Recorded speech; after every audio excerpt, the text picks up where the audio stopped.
Everyone, I am शिविका और आप देखना शुरू कर चुके हैं शिविका न्यूज बड़ी, जहां आपको मिलती है हर खबर खास, नो बकवास। आज तारीख है 12 दिसंबर और दिन है सोमवार यानी मंडे। तो सबसे पहले जानते हैं देश और दुनिया की खास खबरें। पहली खबर है, प्रधानमंत्री श्री नरेंद्र मोदी जी ने देश में 3 नए राष्ट्रीय आयुष संस्थानों का उद्घाटन किया, जिसमें अखिल भारतीय आयुर्वेद संस्थान गोवा, राष्ट्रीय यूनानी चिकित्सा संस्थान गाजियाबाद और राष्ट्रीय होम्योपैथी संस्थान दिल्ली शामिल है।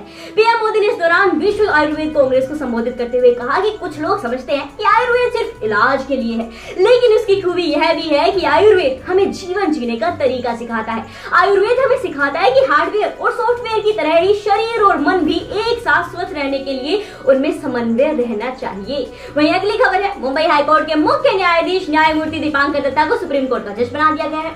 उनकी शपथ लेने के बाद शीर्ष अदालत में न्यायाधीशों की संख्या 28 हो जाएगी। भारत के मुख्य न्यायाधीशों सहित सुप्रीम कोर्ट में न्यायाधीशों की स्वीकृत संख्या 34 है। आइए रुक करते हैं अगली खबर की ओर। भारत ने 1 दिसंबर को G20 की अध्यक्षता ग्रहण की थी, जो कि 1 साल तक रहेगी। वहीं सरकार इस समारोह को भव्य बनाने के लिए कोई कसर छोड़ना नहीं चाहती है। भारत में 55 स्थानों पर 200 से अधिक बैठकें आयोजित की जाएंगी। आधिकारिक सूत्रों के मुताबिक भारत में G20 प्रतिनिधि को महाराष्ट्र में अजंता और एलोरा की गुफाओं से लेकर दिल्ली में ऐतिहासिक स्मारकों को दिखाया जाएगा। साथ ही भारत की सदियों पुरानी विरासत का प्रदर्शन भी किया जाएगा और मेहमानों को भारतीय संस्कृति का भव्य रात्रि भोज भी कराया जाएगा। तो दोस्तों, ये हमारी संस्कृति विश्व भर में जन जन तक पहुंच रही है, जिस पर हमें गर्व होना चाहिए।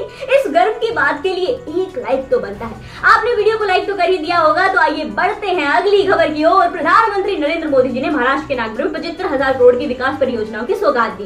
इस मौके पर उन्होंने कहा, आज जिन परियोजनाओं का उद्घाटन हुआ है वह महाराष्ट्र के विकास को नई दिशा देंगी। यह परियोजनाएं राज्य में बुनियादी ढांचे की समग्र दृष्टि प्रदान करती है और यह सबूत है कि महाराष्ट्र और केंद्र में डबल इंजन की सरकार कितनी तेजी से काम कर रही है। वहीं महाराष्ट्र से जुड़ी एक और खबर देखिए। प्रधानमंत्री श्री नरेंद्र मोदी जी ने नागपुर रेलवे स्टेशन पर देश की छठी वंदे भारत एक्सप्रेस ट्रेन को हरी झंडी दिखाकर रवाना किया। यह ट्रेन नागपुर से छत्तीसगढ़ के बिलासपुर जिले तक चलेगी। वहीं अगली खबर है, दुबई जाने वाली एयर इंडिया एक्सप्रेस की फ्लाइट में एक सांप मिलने की घटना सामने आई है। कालीकट से दुबई जाने वाली एयर इंडिया एक्सप्रेस की बोइंग B737 फ्लाइट से निर्धारित समय के अनुसार उड़ान भरी और दुबई हवाई अड्डे पर उतरने के बाद कर्मचारियों ने विमान में सांप होने की सूचना दी। यात्रियों को सुरक्षित रूप से विमान से उतार लिया गया और अगले ऑपरेशन से पहले विमान को ठीक से फ्यूमिगेट किया गया। वहीं अगली खबर देखिए, दिल्ली नगर निगम चुनाव में बीजेपी की हार के बाद प्रदेश अध्यक्ष आदेश गुप्ता ने इस्तीफा दे दिया है। आदेश ने हार की जिम्मेदारी लेते हुए पार्टी अध्यक्ष JP नड्डा को अपना इस्तीफा सौंप दिया और नड्डा ने उनका इस्तीफा स्वीकार भी कर लिया। फिलहाल दिल्ली बीजेपी प्रदेश उपाध्यक्ष वीरेंद्र सचदेवा को कार्यकारी प्रदेश अध्यक्ष नियुक्त किया गया है। वहीं अगली बड़ी खबर देखिए, G7 देशों ने रूसी क्रूड ऑयल पर लगाए गए प्राइस कैप का भारत ने समर्थन नहीं किया है, जिसके लिए रूस ने भारत को धन्यवाद कहा है। रूस के उप प्रधानमंत्री अलेक्जेंडर नोवाक ने भारत के राजदूत पवन कपूर से मुलाकात की। इसके बाद रूस के विदेश मंत्रालय ने बयान जारी कर बताया कि भारत रूसी क्रूड ऑयल पर लगाए गए प्राइस कैप का समर्थन नहीं करेगा। नोवाक ने कहा कि रूस जिम्मेदारी से क्राइसिस के दौरान पूरी दुनिया में ऊर्जा के संसाधनों की सप्लाई कर रहा है। वहीं भारत रूस से जुड़ी एक और बड़ी खबर देखिए, यूक्रेन जंग का असर अब भारत और रूस के सालाना शिखर सम्मेलन पर पड़ सकता है। दरअसल प्रधानमंत्री नरेंद्र मोदी इस साल रूस नहीं जाएंगे। मामले से जुड़े एक अधिकारी ने कहा कि रूसी राष्ट्रपति द्वारा यूक्रेन में युद्ध में परमाणु हथियारों का उपयोग करने की धमकी के बाद पीएम मोदी व्लादिमीर पुतिन के साथ वार्षिक व्यक्तिगत शिखर सम्मेलन आयोजित नहीं करेंगे। अधिकारी ने कहा कि भारत और रूस के बीच संबंध मजबूत है, लेकिन अभी दोस्ती का ढोंग करना मोदी जी के लिए फायदेमंद नहीं हो सकता। अगली खबर है, भारत ने संयुक्त राष्ट्र परिषद में कहा कि राजनीतिक सुविधा के आधार पर आतंकवादियों को बुरे या अच्छे के रूप में बांटने का काम तुरंत बंद होना चाहिए। एक अवधारणा नोट जारी करते हुए भारत ने संयुक्त राष्ट्र परिषद में कहा कि आतंकवादियों को बुरे या अच्छे के रूप में वर्गीकृत करना नहीं चाहिए और इस तरह से गुड टेररिज्म और बैड टेररिज्म करना आतंकवाद के खिलाफ लड़ने के लिए साझा वैश्विक प्रतिबद्धता को कमजोर करेगा। आपको बता दें कि वर्तमान में भारत 15 देशों की संयुक्त राष्ट्र सुरक्षा परिषद का वर्तमान अध्यक्ष है। आइए अब नजर डालते हैं बिजनेस सेक्टर की कुछ खास खबरों पर। सबसे पहली खबर है, ट्विटर अपनी ब्लू सर्विसेज को आज से रीलॉन्च करने जा रहा है। ट्विटर के ऑफिशियल हैंडल पर इसका ऐलान किया गया। इस सब्सक्रिप्शन ऑप्शन में सरकार, कंपनियों और आम लोगों को अलग अलग रंग के बैज मिलेंगे। कंपनियों को गोल्ड चेक, सरकार को ग्रे चेक और आम नागरिकों को ब्लू टिक मिलेगा। इसके अलावा सभी चेक एक्टिवेट होने से पहले मैन्युअली चेक किए जाएंगे। अगर आप वेब पर अगर ट्विटर ब्लू सब्सक्रिप्शन खरीदते हैं तो इसके लिए $8 चुकाने होंगे। वहीं अगर आप इसे एप्पल के iOS पर खरीदते हैं तो $11 प्रति माह पर यह उपलब्ध होगा। वहीं अगली खबर देखिए, एनडीटीवी मीडिया ग्रुप ने उद्योगपति गौतम अडानी के अडानी ग्रुप से अपने बोर्ड में नियुक्ति के लिए 2 निदेशकों के नाम मांगे हैं। बताया गया है कि कंपनी ने अडानी ग्रुप को 2 सीटों की पेशकश की है। एनडीटीवी ने अलग अलग क्षेत्रों में कार्यरत इस समूह की कंपनी में उसकी 29.18% की हिस्सेदारी के एवज में यह पेशकश की है। आइए अब नजर डालते हैं खेल जगत से जुड़ी कुछ खास खबरों पर।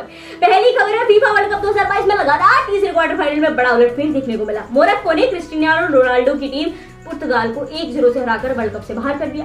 मैच के बाद रोनाल्डो अपने इमोशंस कंट्रोल नहीं कर पाए और रोते हुए ग्राउंड से बाहर निकले। इस जीत के साथ ही मोरक्को वर्ल्ड कप के इतिहास में सेमीफाइनल में पहुंचने वाली पहली अफ्रीकी टीम बन गई है। वहीं फीफा वर्ल्ड कप से जुड़ी एक और खबर देखिए, क्वार्टर फाइनल मुकाबले में फ्रांस ने इंग्लैंड को 2-1 से हराया और अब इस जीत के साथ फ्रांस सेमीफाइनल में पहुंच गया। अब सेमीफाइनल में उसका मुकाबला मोरक्को से होगा।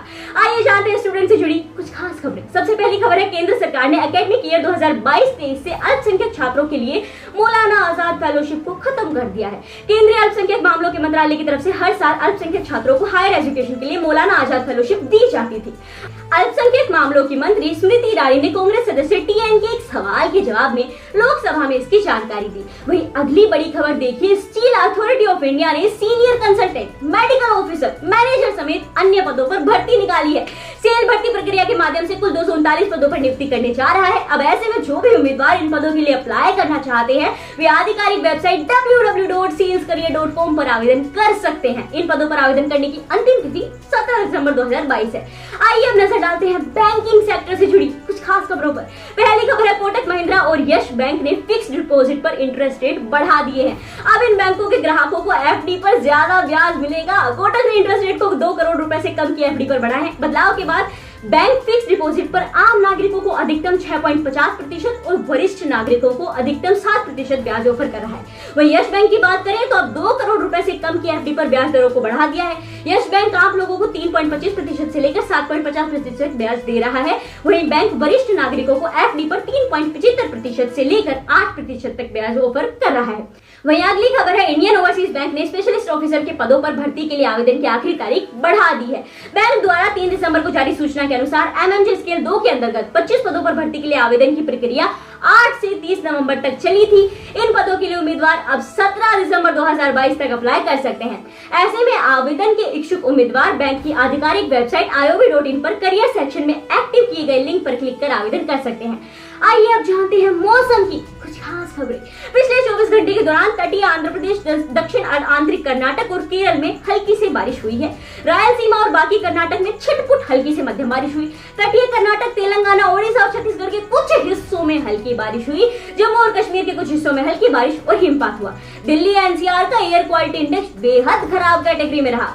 अगले 24 घंटों के दौरान आंध्र प्रदेश, तमिलनाडु और केरल के दक्षिणी तट पर हल्की से मध्यम बारिश के साथ 1 या 2 बार भारी बारिश हो सकती है। लक्षद्वीप और कर्नाटक में हल्की से मध्यम बारिश संभव है। तेलंगाना और दक्षिण छत्तीसगढ़ में हल्की बारिश हो सकती है। विदर्भ, मराठवाड़ा, दक्षिण कोंकण और गोवा, दक्षिण मध्य महाराष्ट्र और ओडिशा में कुछ हिस्सों में हल्की बारिश संभव है।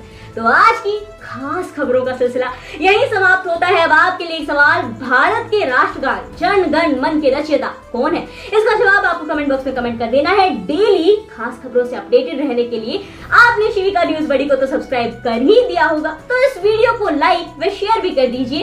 चैनल को सब्सक्राइब करने के लिए और इस वीडियो को लाइक व शेयर करने के लिए आपका बहुत बहुत धन्यवाद।